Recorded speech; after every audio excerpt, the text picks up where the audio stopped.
All right, you ready? Let's do. Hey, Luke. What's up? Cold, calculated, stick to the plan. Man. No fucks given. Fincher, the new fragrance from Calvin Klein. Michael Fassbender for Calvin Klein.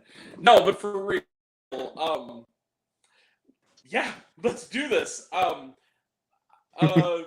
Hey everybody, welcome to Raising Popcorn with Grant with friends. With Luke Ponto here. Hey. And I needed a little help, and it's not because I hated a movie, it's because we both loved a movie and we want to gush about it for a bit. And that movie Exactly. is, Finally, this time we're not actually trashing a movie. We're actually talking about an actual good movie. We're talking about a movie. Unlike the one we talked about last night, we're talking about an actual movie, with like cinematography and filmmaking and acting and all the things that and a screenplay. And actually a little bit more calmer and more meticulous. Bring it. Here's the thing. Okay, so this is Raising Popcorn with Grant. Welcome everybody. I'm Grant Taylor. I'm ruining my character. Grant, the movie and TV guy, with Luke Ponto. Luke Ponto. My Gilligan's hat, my acrobat, and he's all to that. Anyway, if you don't know what that is, look up I'm Chillin' with Chris Rock, Saturday Night Live. So anyway, it's we are here to talk about a movie. Movies and TV, that's what we do here. And that movie is The Killer. So The Killer is directed by David Fincher. This is a passion project for him. And if you don't know who David Fincher is, yes, you do. Seven, Alien 3, The Game, Panic Room, Fight Club, Mank. You broke the first rule? Yeah, I did. I broke the first rule. I'm going to break the first rule, you guys. Mank. Zodiac. Zodiac. Yep. The Curious Case of Benjamin Button. The Social Network, probably my favorite Fincher film. And the American remake of the Girl with the Dragon Tattoo, one of my personal favorites. That was very good. Am I missing one? Let's see. Seven, The Game. Oh wait, we don't talk about. We're not. Well, wait, did we forget one? Oh wait, we didn't because it's not his movie. Well, I said Alien 3. If that's what you're asking. Exactly, but that's not his movie. It has his name on it. It counts. Let me make sure. But I don't count it though because it's not his movie. Wait a sec. Okay, so we covered The Waterfront. Okay, so essentially, and this is based on a French graphic novel, I think, which makes so much sense when you think about the structure of this movie, that it was a graphic novel. So this is about a killer known as The Killer. We don't know what his name is. He always, when he goes to a new place, has a fake name based on a character from sitcoms of the 70s. I like that detail. Like Lou Grant, George Jefferson. Great. And it is split into 6 chapters. We follow this man known as The Killer. When a assassination goes wrong, he's a hired killer.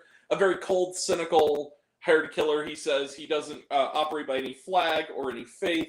He's not religious, and he's not any kind of a patriot. He's just a cold, calculated, nihilistic guy.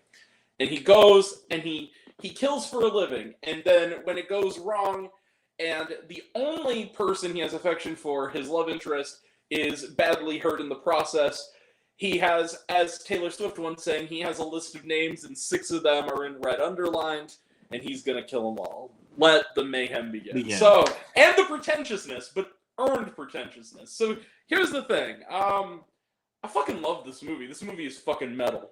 Love it. It's fantastic. Awesome. Like, do we really need to say more? Okay. Well, I have a few more things to say. First and foremost, no one does cold monologue calculation quite like David Fincher. Oh, Gone Girl. That's the one I forgot. Fuck. Oh, that's why did we forget that one? Yeah, how did we forget that one? That's one of his best ones. This movie, Michael Fassbender, who, I'm sorry, I know I'm not in the majority of critics' opinions on this. I'm sorry, but between this and the forthcoming for most everyone else, Next Goal Wins, Michael Fassbender's back, baby, and I'm fucking here for it. Yeah, because I mean, like he's such a good actor. Because I'll be honest with you, after films like Assassin's Creed or The Snowman, I was like, where is this guy going? I didn't hate Assassin's Creed as much as everybody else, but The Snowman, the Snowman's almost so bad it's entertaining. But it's so bad. But dude, it's so bad it's boring. Like, his name is Harry Hole. Why would you name does this dude somehow just hate his life? Like, what the hell? Well, here's the thing. Oh, actually, I got a better one for you. What the hole? Yeah, like, okay, but here's the thing. Someone has argued, like, okay, it's a Swedish novel and it's pronounced like Harry Hole. Maybe so, but in the film proper, they pronounce it Harry Hole. Like, it's Harry. His name is Harry Hole. He's a serious character, and he has a name named after an asshole. Or other holes on, it's like, that's what it sounds like. It sounds like Harry Hole. It makes you snicker. Actually, I got it. Or is his name basically Harry Shithole? Like, basically, or pee hole. I don't. It's a Harry Hole. But here's the thing. This actually reminds me of, real quick sidebar. Another good movie I saw this weekend was It's a Wonderful Knife. It has one of the better movie insults I've heard in a while. And it's this person who's tripping out, and it's in the alternate universe, and the lead character, Winnie, goes in and says, like, and he goes, "Oh, why are you talking to that weirdo?" And she goes, "She's not a weirdo." It's like, and by the way, it's like, Vicky, stop pursing your lips like that. It looks like an asshole. Then she goes, "My lips look like an asshole." Look like an asshole.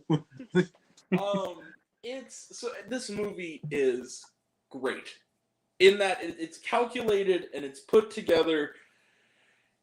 Almost all of it, the first 15 minutes of it is him preparing for this kill that goes wrong, and you're just hearing his inner monologue, and it keeps going and going. I will say this. This is one of those movies I love that if people don't like it, I kind of get it a little bit, in the sense that it is very cold to the touch, and it is very, very, very anti-emotion and very, very, very... It's distancing intentionally so. It's very meticulous. Yeah, and I feel like people going in expecting a John Wick type movie, this is an artsy-fartsy kind of take on it. This is David Fincher here, for crying out loud. Are we expecting, like, gun, bang, bang, all that kind of crap? This is, dude. I mean, look at something like... what you think might have been like a really big action-packed film like Fight Club. Oh, yeah, well, also of the things like, outside of David Fincher, what this reminded me of in the tone of how its violence plays out was a lot like Drive, in the same sense that, like, for those who hated Drive because it was so cold and so calculated and so anti-sensationalized, you're going to hate this for the same reasons, because it's really not that kind of movie. But it's not like an action movie like you think it will be, either just based off of the title or based off of the poster. Like, and I think the thing is that, like, the cruelty of this character is also, I think, a sticking point for a lot of people who don't understand, like, the coldness. When you see someone like, the thing that I think is really interesting as a character study of this is the fact that when you see other assassin movies, like the John Wicks or what have you, they're technically killers, they're technically morally shady, but there is a code of ethics, a code of conduct that they go by. In this one, no, he kills who he kills, he's cold, he's cruel, he's calculating. And that's going to put people off. I mean, I do believe that. There are some moments, especially involving one of the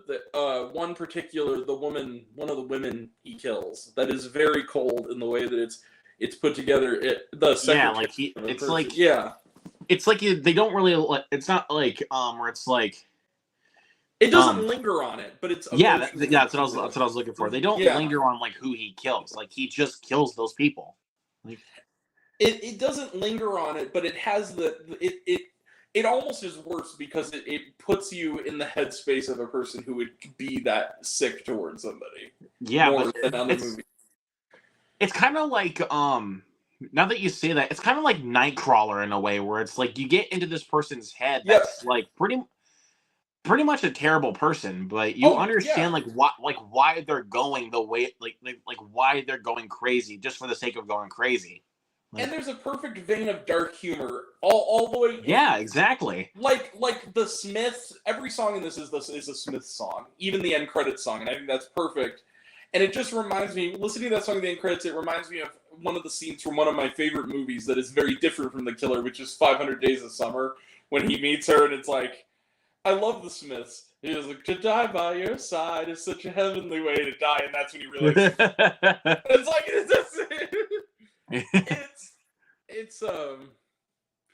and it's also like, I almost feel like there's a sort of comic reason for that, in the sense of, and I've never not read the graphic novel. I'm guessing you haven't either.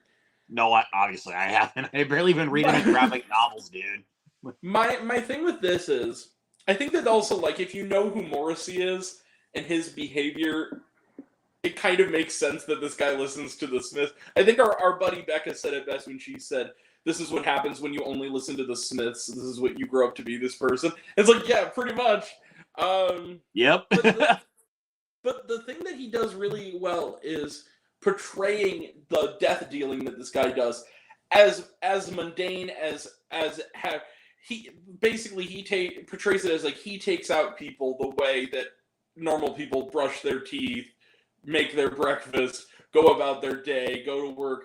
He does that with killing people. Like, it's like meticulous in the way that it's done, where it's like it's another day at the office for this guy. It's a routine. You know, it's basically his normal thing. Like, right. And the way that it's put together, and if there's one major flaw I have with The Killer, because I'm going to go high on this one. It's going to be on my list of the best of the year. It's not going to be super high on it, but it's going to be on there. The reason it's not going to be super high is one thing. I feel like the last chapter should have been the part with Tilda Swinton. I feel like those parts should have been reversed. Because, I'll tell you why. Because I think that the only way I say it shouldn't be, and this is without spoiling it, we're not going to spoil it. Because we really want you guys to watch The Killer. Yeah, we really do. We genuinely do. Tilda Swinton's character, the only thing I'll give it for that structural reason is it reinforces a certain decision he makes in the final chapter to some extent, but I still think that could still be achieved with everything building up to it. Is that the scene with him and Tilda Swinton, it's like he's meeting his intellectual nihilistic match, where they're sitting by a table, and all I'll say is she knows that this conversation can only end one way, if you know what I'm saying. And it's one major scene. And give it to Tilda Swinton. She's a terrific actor. Yes. She's giving him this monologue about a bear and a hunter. I think it's a bear, right? Yeah, it's a bear. Yeah, it's a bear. Hunter, and sort of the habitual behavior of it. And it's the first time in the movie you can see that the killer is starting to like look at himself in some way and think about the consequences of what he does in a way that would be a better ending to this story. But I still think that even with that placement, it still works well in regards to a certain decision he makes later on. That's all I will say about that. But I think for sure. If there's a problem I have with it, it's in that particular structure. But that being said, but that's totally fair, man. I mean, I don't have a single problem with The Killer. Like, I don't have many. But that's a nitpick. Let me put it to you this way. That's like the tiniest nitpick you can really come up with. Yeah, it is. That being said, but I have to look at things objectively, and if I were to change one thing about it, it would be the flip-flop. It would be Chapter 6. Chapter 6 and Chapter 5 should be reversed. That being said... There you go. That being said, I still fucking love this movie. Absolutely, man. I love this movie. Like, I still think that this is absolutely a movie that everyone... Well, okay, maybe not everyone. But everyone... You know what I have to say my favorite chapter of all of them is? What's that? I loved the freaking Brute. The thing with the Brute. The Brute. And the doll. The Brute was like the best thing about the entire movie. the way he stages that with the dog and the glass doggy door, that actually made me unnerved. Like, what the fuck, bro? That was actually kind of hilarious. The way that he's like, oh shit, like trying to get out, they just close the glass doggy door, and the dog just bolts out with such force and it shatters, and he's just bolting through the back. Like the dog literally just goes. That's funny. Like the dog literally just goes, boom! Like he's determined. Like, I'm going to rip that guy's nuts off, and I'm not gonna stop. Like it's great. I love it, dude. It's great. I love it. It's the dog equivalent of like the old thing about how a mom can lift a car off a baby to save them. That whole thing, like the dog is determined. Like he's gonna bite his nerds, and he's not gonna. But dude, seriously, some things like that is what could make a movie so good, and that's basically what the killer is. Right. And the thing is that it doesn't give you any time also to really contemplate, because like the opening credits, I kind of admire the fact that it just kind of goes. It's just quick, like Netflix. It just starts. It's just the opening credits just breeze by. Like they don't take any time for just opening credits, and it's just like as soon as the opening credits are done, it feels like 30 seconds. The movie just starts. Like, and also for a movie that is all of 2 hours, like this is 2 hours just about on the dot.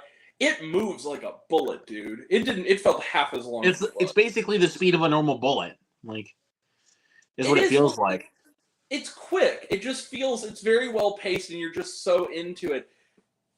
I don't think it's going to be... And again, like I said, it's like Nightcrawler and American Psycho in some ways, where it's like, you should not even be rooting for this character, but it's like, you get stuck in their head in a lot of ways that makes you want to kind of delve into the characters.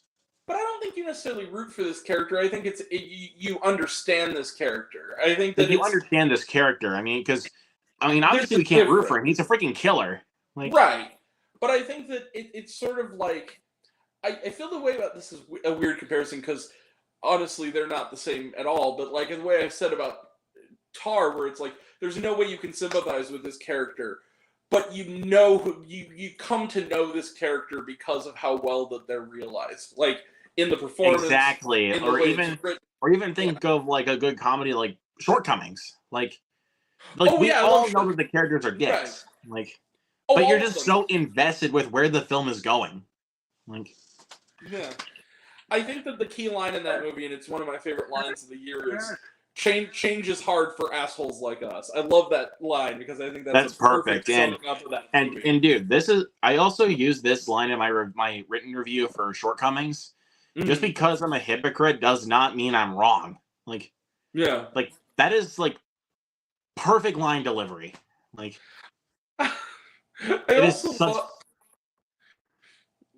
so many. Now that we're talking about Shortcomings, there's so many details about the movie. I fucking love the fact that like when he finally confronts Timothy Simmons, who's like the dude who's like having the affair with his, and he's like as a white guy is trying to defend like the Bruce Lee in Hollywood. It's just like, what the fuck, dude?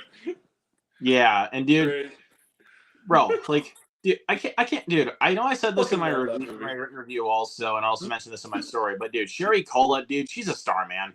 I tell you. And she's certified cool. You know, she responded to my Instagram story once with like heart eyes, which is like, you're cool, Sherry Cola. You're a cool chick. She seems really nice just based off of that right there, dude. Me and Ryan, because we were like the only people in the theater except for like this couple of women who were there. We were just losing it every time they brought up kick that girl. It's just like the way it's worded is so like aggressive. Where it's just like, what the fuck, dude? It's done so well to a certain degree where it's like, okay, look, I'll be honest about this. There are like a couple jokes like here or there for me that got a little too far-fetched for my liking. Yeah. But for most of the time, though, the jokes land perfectly because they're delivered at the right time and they're actually done well. Well, especially you're what happened to you? You're crazy. You're the kind of person who would kick a girl in the pussy. It's just like, what the fuck?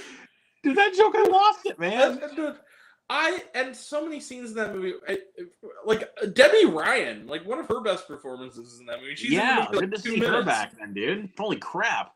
Hit Jesse, like that was a good moment. The line where she says, like, you're gonna think that let's be real, they cribbed a little bit of it probably from The Social Network, but the line hits where it's like, you know, you're gonna think people that don't like you because you're Asian or because this. It's like, no, people don't like you because of you. It's you. You're you know, because you're a shitty human being. And I thought that was exactly like, and also the fact, dude. Isn't it kind of funny? Also, like, I don't know if you knew this, but I'm pretty sure you did. Yeah. But Stephanie Hsu made also a really small part in the movie as well. Like. I know, the cameo. That was great. Yeah, a really small cameo on that movie, dude. Like, holy. I'd like to think that she's just, what was it, Jojo Debicki, and it was just another alternate universe. She was in the... that was the movie star universe. Like, the In the Mood for Love universe. She was the star of that film, yeah. Yep. God, I love that movie. I just keep thinking of the boom, like, oh, pulls out ketchup. It's organic. It's organic. One of the most deserving Best Picture winners ever. I know what I said. She beats a guy to death with a fucking dildo. 2 dildos. Okay. Besides quite a few of my laughs with Joyride, that's also the hardest I've ever laughed in a movie this year is with Shortcomings. That scene like where like she's beating him up with 2 dildos. Oh, and that's Everything Everywhere. Oh, it's in depth. That's right, my bad. Yeah, you got your movies crossed. That's okay. Sorry, my bad. It's my brain's fried, dude. So yeah, forgive me. I understand. By the way, did you see the Garfield trailer? Honestly, looks kind of decent. I don't. This might be sounding really controversial. Chris Pratt sounds fine. Like, here's the thing. I feel like he sounds fine, dude. Okay. He sounds close enough. I think that it's going to be hard. The best thing about the other Garfield movies is Bill Murray, because I think Bill Murray's voice is just kind of perfect for Garfield. like he actually like really does fit it. Yeah. I mean, Chris Pratt. I mean, I know like. Here's my thing. Here's my argument, though. What were you guys really expecting from Chris Pratt? Yeah. Were you guys expecting him to do like a Bill Murray, like a really crappy Bill Murray voice? He's playing Andy or from basically to sound like what he did in Super Mario Brothers. Well, actually, he sounds less like he does in Super Mario Brothers, more like he did as Andy on Parks and Rec, where he's just kind of this slobby guy. He does. I mean, just hearing it though. I mean, when I heard the voice in the trailer, I was like. Yeah. This definitely does sound a lot more like Chris Pratt than what happened in Super Mario Brothers. Like, yeah, I agree. But I mean, because in certain points with Super Mario Brothers, like there were points I couldn't even tell it was Chris Pratt because he kind of just disappeared into the role. He does do a little bit of a. There's a different voice that he's putting on. By the way, did you hear about the sweet victory that the movie world achieved? Apparently, Coyote v. Acme is alive again. They're going to start selling it to other distributors. Thank Jesus. Oh yeah, and they still haven't confirmed this yet for Garfield, but if I had to guess correctly, just based off of the voice, I think Nicholas Hoult is the one that's voicing John. Oh, he is. It was confirmed. Oh, well, I didn't see that. I didn't see if it was confirmed or not. I looked through Letterboxd, looked through IMDb. It didn't say anything about Nicholas Hoult playing John. You know what? That part cracked me up where it's like the cute, ooh, baby Garfield, and it's like a spoof, and then all of a sudden there's lasagna, and he's just like tearing up the freaking Italian. That's how I adopted John. That was funny. That was genuine. Dude, it's got a good cast too. I mean, you got Chris Pratt, you got Nicholas Hoult, you got Samuel Jackson in there. Yeah. It's hard to watch anything Garfield, though, anymore because of 2 things. Lasagna Cat, if you haven't seen it, YouTube it at your own risk. And fucking Gazorp Field from Rick and Morty. I can't... Like, I hate my mom. But the movie, but I can't lie, though. The new Garfield movie with Chris Pratt, it looks cute. Like it does. And here's the other thing. And dude, I can't lie, dude. The animation looks fantastic. Also, hey guys, come here for a second. I don't know if you know this, but it's also a children's movie. It's for kids. It's for kids. It's not for you. It's for children. Like, dude. Sometimes, look. No, I'm not saying that it can't be for us. I'm just I saying know you're not saying that, but also at the same time, I'm trying to say, like, there are times, even if it's morally made for kids, like, I'm kind of a sucker for some good kids movies. Like, oh, don't get me wrong, kids Lyle movies. Crocodile. Like, yeah, I'm not saying that. I'm saying though is that it's just kind of hilarious, the idea of grown men and women getting upset because the Garfield movie doesn't look to their liking when they don't understand that, like, the demographic. I think we already know most of the complaints. Well, yeah, but it's about Chris Pratt. Like, which I just like. Yeah, but guys, like, here's the thing though. Do you want him playing Star-Lord for the rest of his career? I get that. I think the problem people have with Chris Pratt that I understand, because I talked to someone about this. I'm like, yeah, I mean, he's more conservative and he's religious, but he's not hurting anybody. He's not like on Twitter saying stupid shit or anything. No, people. And plus, even if he wants to say that kind of stuff, he keeps that to himself. Like, he's a really chill dude.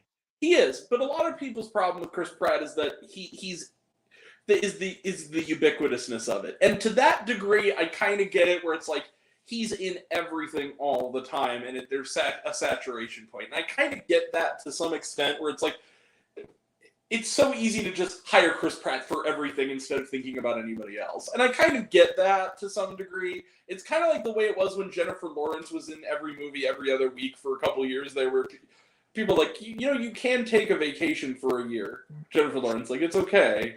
And she did. She came back better than ever. It's okay to just not be in everything. It's okay at a certain point to not be in. But then again, though, like, because I saw like an interview he did with Josh Horowitz of Happy Sad Confused, talking about kind of some voice acting stuff, because and that was and I think it was around the time that Jurassic World Dominion came out, which, by the way, guys, it's not that bad. Okay? I have my problems with it, but it's better than the second one. It's better than Fallen Kingdom. Like, yeah, it is. And I didn't even necessarily loathe that one. There's just elements of that I really hate. The thing I hated about Fallen Kingdom was they're real like me shit, where it's like, that's so convenient and stupid. Like, the thing with the clone girl was just ridiculous to me. Well, actually, here's the thing though. People still give that girl like shit for her. First off, she's a kid. Leave her the fuck alone. But secondly, I actually thought they did better with her character in the third one. In Dominion, they did better with her in Dominion, but with Fallen Kingdom, it was just, they just introduced that for like no reason whatsoever. They were just like, yeah, let's just throw that in there. But anyways, I was going to say back with Chris Pratt. Though I don't blame the actress. I blame the screenwriter, because it just felt like, we need to get the dinosaurs out into the real world. Let's do this, and it felt really easy and cheap and stupid. Yeah, I get that. But I was going to say something about talk about the voice thing that he did with Josh Horowitz. So basically, the question was from Josh. He asked like, because he had Garfield and Super Mario Brothers coming up at that time, he thought it was basically a way to let his body go again a little bit and do some more voiceover work when he was back, like, Lego Movie Day, and then before Star-Lord.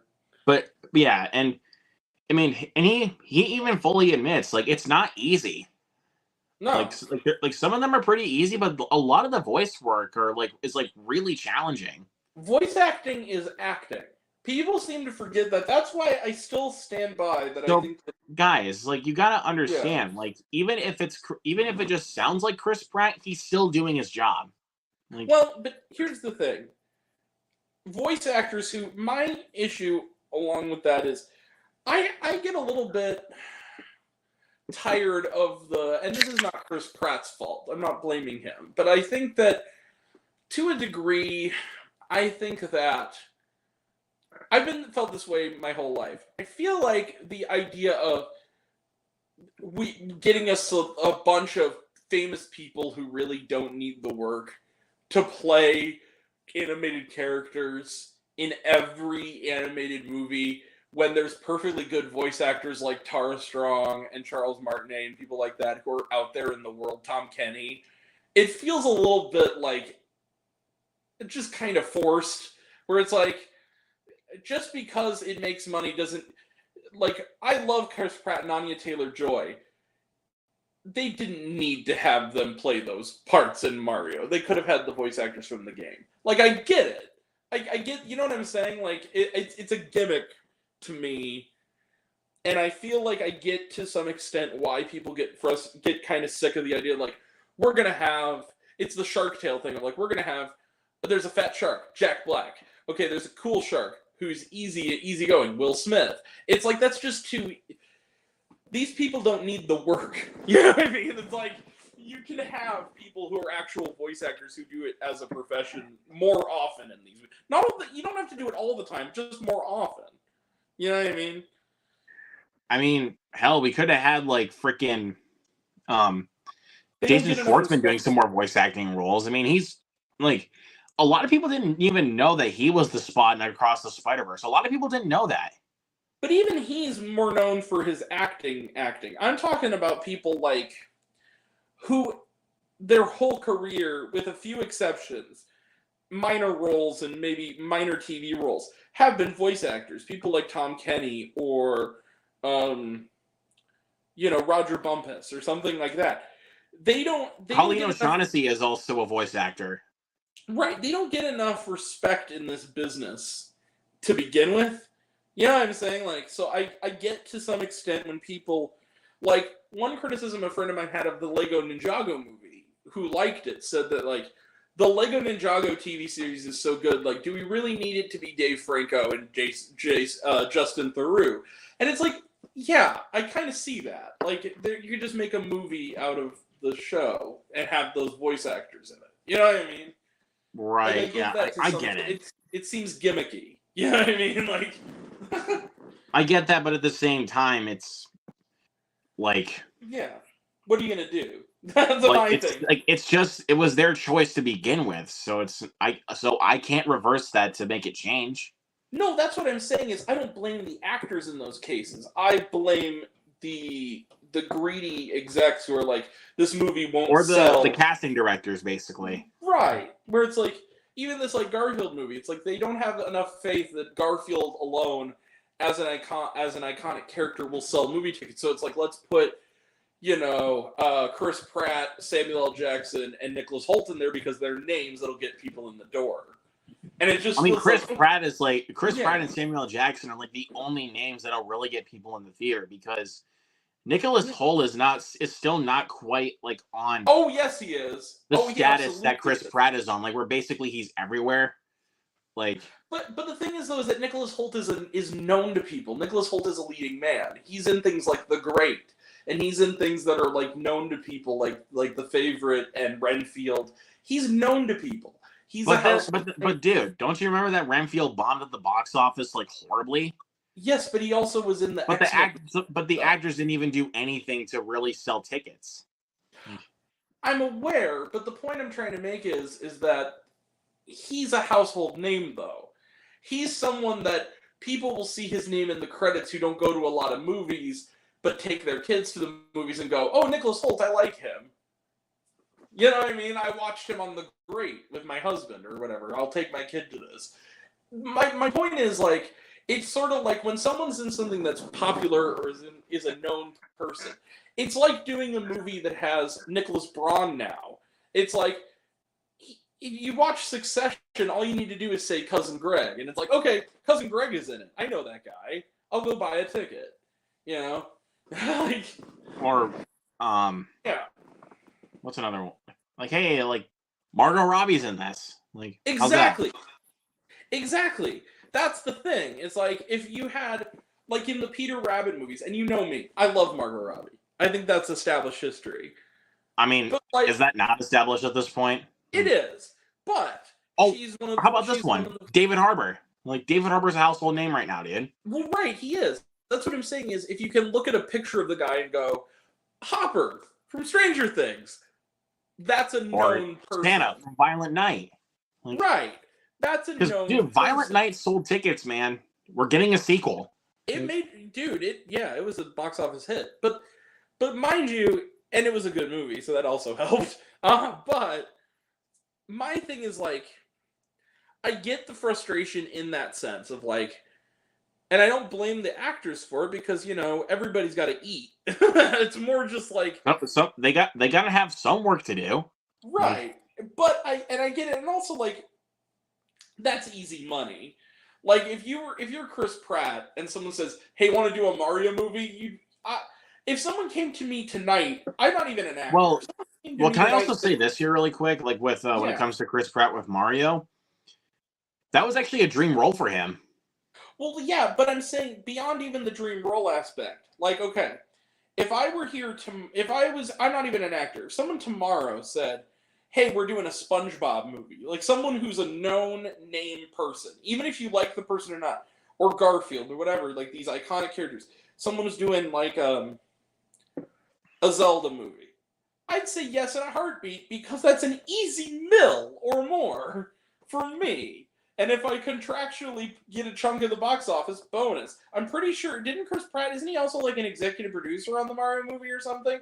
So, like, he made some more money than even the other actors. So what I'm saying is, like, I think that he's already made bank this year anyway, besides Mario. He did that with Guardians Volume 3.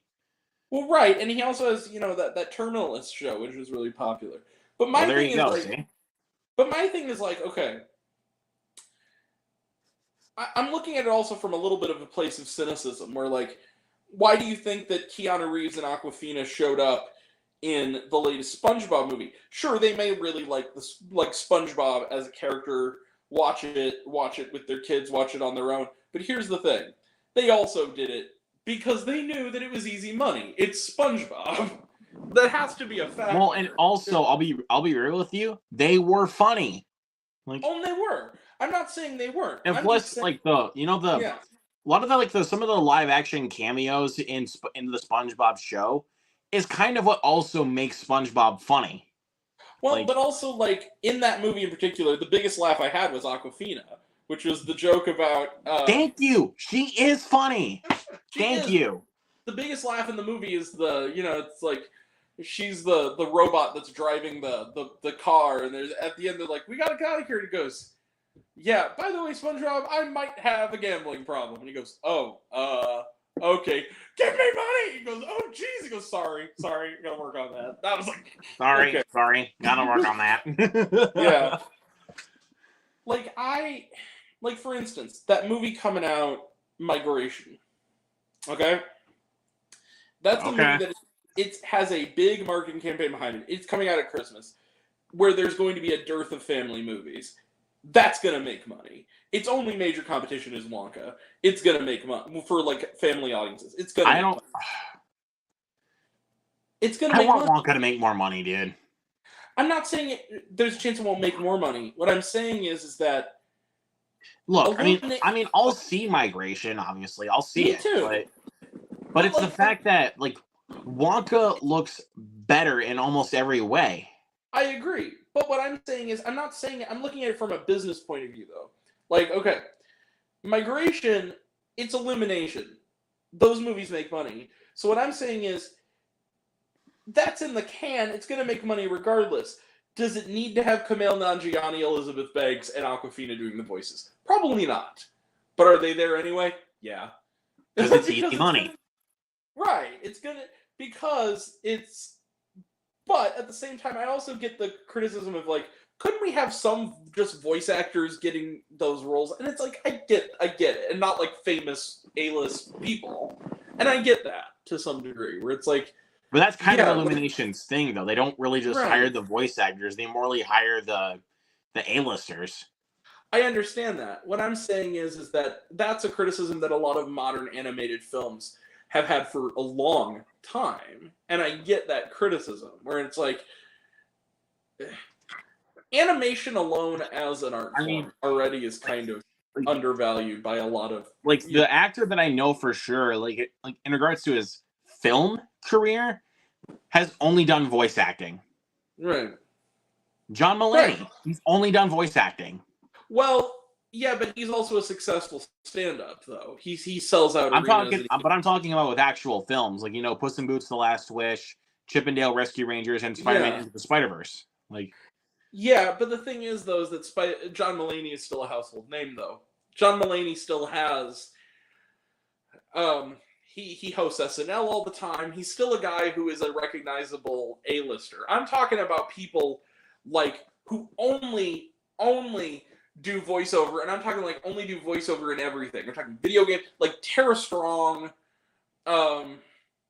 James Daniel, what's his name? James Daniel something. Or like I said, Colleen O'Shaughnessy. Yeah, like people like that. Yeah, like when they were think about how if Sonic the Hedgehog 2, they could have been like, we could have Cecily Strong voice this character, but instead they got the original voice actor. That's what I'm saying. Is like which like I said, was Colleen O'Shaughnessy. So it's like, yeah, we can. And the movie did well. So it's like, there you go. Like you can do that. It's a guaranteed win because it's Sonic the Hedgehog. It has a built-in fan base. That's what I'm saying is. But then, like the other two characters from the games, like are hired by household names: Ben Schwartz and Idris Elba. Like, well, right, and I'm not saying they shouldn't be in there. What I'm saying is, like, remember how we were talking about the killer before? But basically, but anyway, that's what I've said my piece on that. I'm gonna have to wrap it up, buddy. It's a lot of stuff to do tonight. But I'm gonna give this movie, bang, 5 out of 5 stars plus. I still love this movie. Gold, or basically, we can give the 2 golden thumbs of awesomeness. It really 2 double golden thumbs of awesomeness. This movie, fantastic. Yeah, I would agree. 5 stars plus. Fantastic, awesome. So yeah, fantastic, excellent. Oh, yeah, fantastic, excellent. Trailer Trash, none. It was on Netflix. Was there Sharma? No, there wasn't. But the Smiths song though. Smiths. There you go. See, I love the Smiths. Boom. I always knew that there would be a sequel to 500 Days of Summer where Tom would be a serial killer. I just didn't realize that it would be. Oh my god, dude! I love the fact that people look at. I wonder why people. This is one criticism. You've seen 500 Days of Summer, right? Of course, love that. Okay. Okay, yeah, great movie. Here's the thing, though. I'm one of the only people that gets that movie. A lot of people I know are like, oh, hate Summer and love Tom. Where they're like, Tom was right, Summer's a bitch, like all that stuff. And I'm like, you guys completely missed the point of this movie. Tom is the bitch. Summer's right. Like, anybody who thinks that Tom is a good guy is wrong. That's the whole point of this movie. That's the whole point of this movie, is that it's an anti-rom-com. It's saying that the characters you see in these kind of stories are more like Tom. They're people who think they're entitled to being with the woman they want to be with and fuck whatever she wants. That's what the movie's about. That's the whole point. Like, that's why I love more rom-coms like that, is because they go into the more realistic side of things, side of relationships, the negative side of it. Yeah. That's why I love films like Eternal Sunshine of the Spotless Mind and High Fidelity so much. Well, and the thing is that those movies also are of a piece in that they're able to look at their characters objectively as flawed individuals. I'm not saying you can't sympathize with Tom, but to think that Tom is the hero of that story, you're kidding yourself. In fact, I believe it was the screenwriter said, not Mark Webb, but one of the screenwriters said that people always misunderstand this movie. In fact, Joseph Gordon-Levitt said... You're talking about Scott Neustadter? Yeah, that guy. Okay, even Joseph Gordon-Levitt has said that, like, people have come up to him and said that they love Tom and they think he's the hero of that movie, and he says to them, I think he's a bit of an ass. Like, he straight up tells them, like, you might want to watch it again. Like, that's not... Exactly, there you go. Even Joseph Gordon-Levitt understands that movie. But the thing is like, he said something to the extent of, like, Summer is a character that is necessary in Tom's development, but to being a better person. He said that Summer was the thing about that movie is it takes the idea of this idealistic other person in a relationship that the other person puts on a pedestal and puts all these other things into, and it shows the human being underneath. And they say that they end it with, so like Summer was never going to be the one for Tom. Summer was always going to be a phase in his story, and that's the point of the movie, is the idea that it's right. He saw Summer as this infallible goddess, and Summer was a human being, and that ruined it for him. That was the whole idea. So it made it so that he couldn't idealize her anymore, and that killed the relationship. Oh, actually, I think I can find the quote. Let me see if I can find the quote real quick. All right. It says, in the Entertainment Weekly's interview of the 10th anniversary of the film's release, the lead actors, Joseph Gordon-Levitt and I'm going to call it like Mark Kermode does, Zooey Deschanel, addressed its cultural impact and the viewer's frequent misconception of their characters, such as thinking Summer is a villain. Even though the film is told from Tom's point of view, Summer is completely honest the entire movie. Gordon-Levitt repeatedly warned against sympathizing with his character Tom, who develops a mildly delusional obsession over a girl onto whom he projects all these fantasies. That's falling in love with the idea of a person, not the actual person. Thank you, Mr. Gordon-Levitt. That is what the point of that movie is. And then I'm trying to find the quote from the screenwriter who reiterated, but I can't find it now. He says, let me see. Well, now it's gone. Where did it go? Fuck. Yeah, but he's absolutely right. It's about how men idealize women and not see them as people. That's what the movie's about. It's the same thing that, like, it's of a piece with, like, Ruby Sparks, which is a more underrated example of that with Paul Dano, our favorite actor. Friend of the channel, Paul Dano. Seriously, Paul, you're always welcome. You freaking genius, you. Holy fucking shit. Holy fucking shit. Gotta run through lightning with your dick out. Yes, always. You have to run through lightning with your dick out.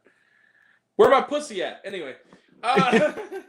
Dude, were we gonna go throughout this entire stream without doing that? Like, dumb money is... We live, we love, we lie, Luke. Anyway. Exactly. We live, we love, we lie. Knock, knock at your bitch's cabin. Anyway, here's the thing. So yeah, 5 out of 5 stars. It's great. Go see it. I gotta call it a night now. Tomorrow is Tiger 3, everybody.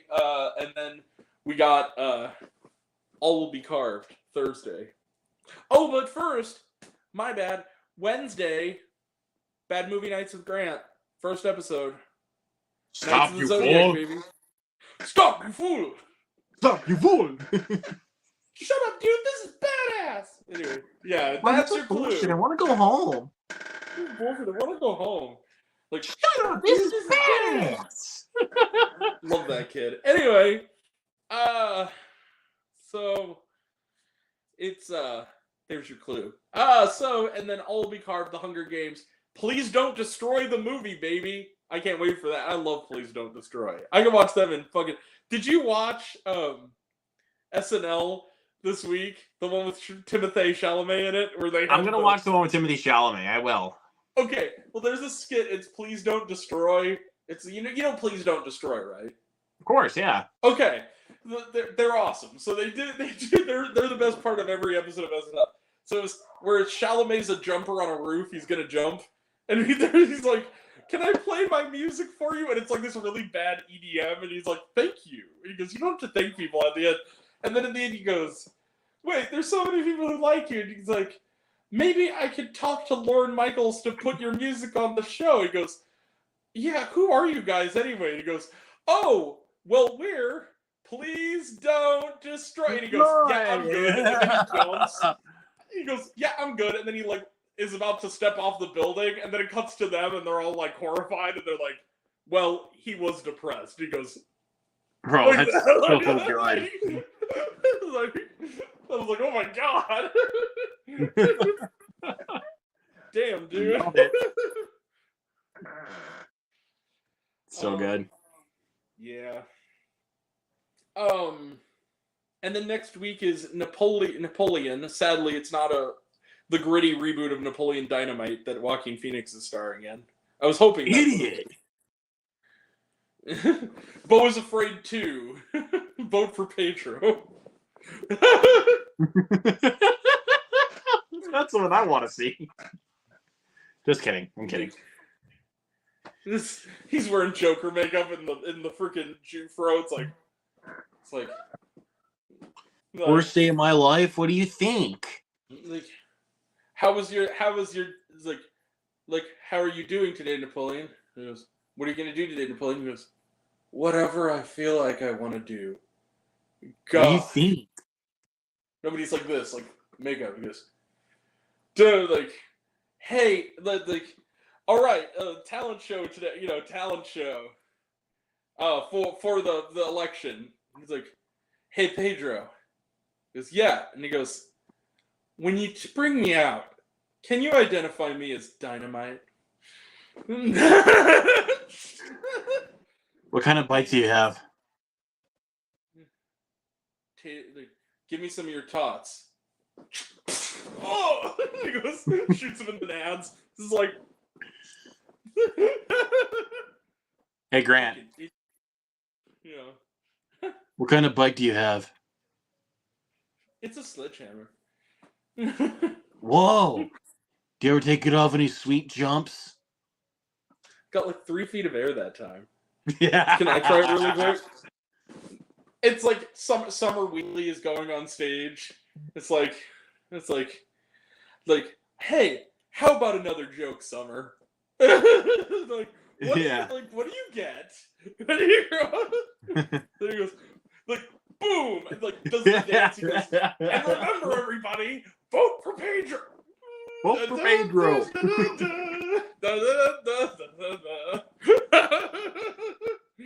You get what you fucking deserve. Yeah. So good. Have you seen the video someone did? This how about another joke Kermit, and it's like Kermit on Conan O'Brien, and he's sitting there, and then Ginger the dog show, and he goes, Ginger, no, and shoots Kermit, and he's just like, oh god, oh god, that's funny. It's too good. Joker Filet-A-Deux. That's my most anticipated movie of next year. I can't wait. I'm excited. Looks really good. All right, so that is it. That is all coming up, and that'll be next time. And I'm not going to do the whole rhetoric. We've been on here for an hour. You know what the game is. But I will say this: I love you all. I appreciate you all. I love L Class Mist. I love you 3000. Be kind to one another. Like, subscribe, do all the things. And take care of yourself, take care of your mental health. It's incredibly important. And I want to know down below. Actually, we want to know. What did you think of The Killer? Did you like the movie? Did you hate the movie? Think our opinion's good? Think we're full of shit? Especially Pontos. Comment below. Let us know. And until we meet again, we're all raised on popcorn. Make ours with extra butter. Catch you guys next time. Take care, everyone. Peace. See ya. Bye.